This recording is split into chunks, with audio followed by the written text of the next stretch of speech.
and meet one gutsy person. Nakatira sa Manila, nagtatrabaho sa Quezon City, pero sa Baguio nag-audition si Joel Amper, also known as BM. And behind that happy and gay facade, Alam mo naman, pag buhay ng bakla, kailangan matulungan ka sa family mo.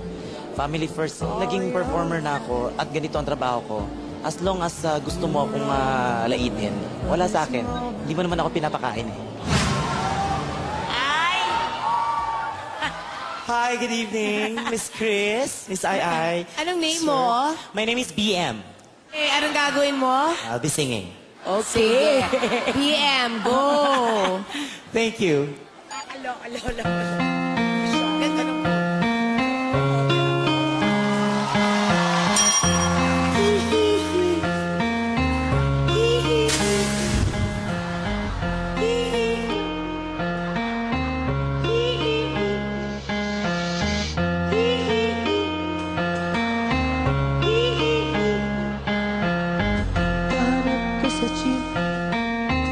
Ang isang alay nagkurusay, matangay nakapikit, kumara sa may kumbento, sa baba ng bus sabi ng tsuper, kasi may nanguhuli, mura pa'y na murang alay.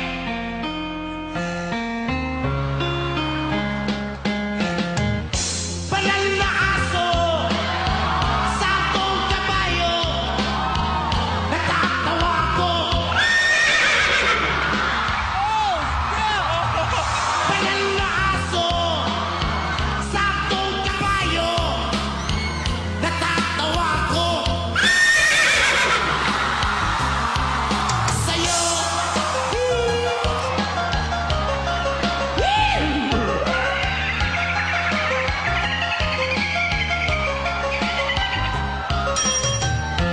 Narang sa kalye, ang isang lalaki, hininga ng pera, ng batang bulu. Perfect horse sounds coming from a human being I have ever heard. Pagkain lang po, sabi ng paslit, talagang di ba po pwede lumipat ng pwestong lalaki? Everybody, banal na aso, santong kabayo, natatawa ko.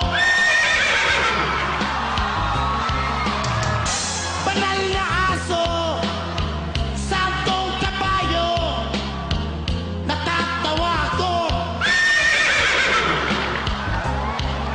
Sa'yo. Thank you.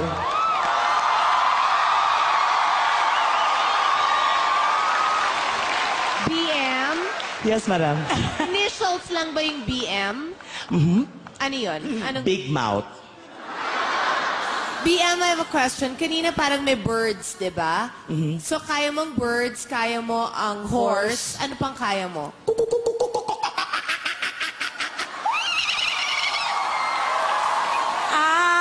Marami kang alam na ganyan. Ano pa?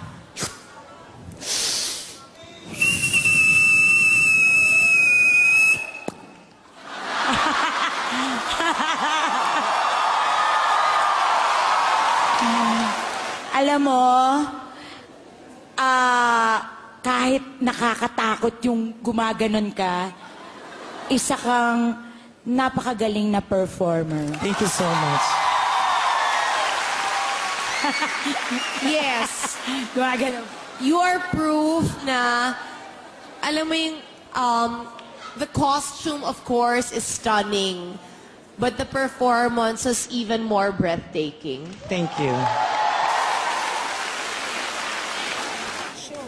You're amazing. Thank you. Let's vote. Ako, yes! Absolutely, yes. That goes for me also. It's a yes. Thank you. Congratulations, BM. See you sa next round. Thank you. May tinatago palang kakaibang talentong si Big Mouth. and because of that, Big Mouth got big yeses from the judges.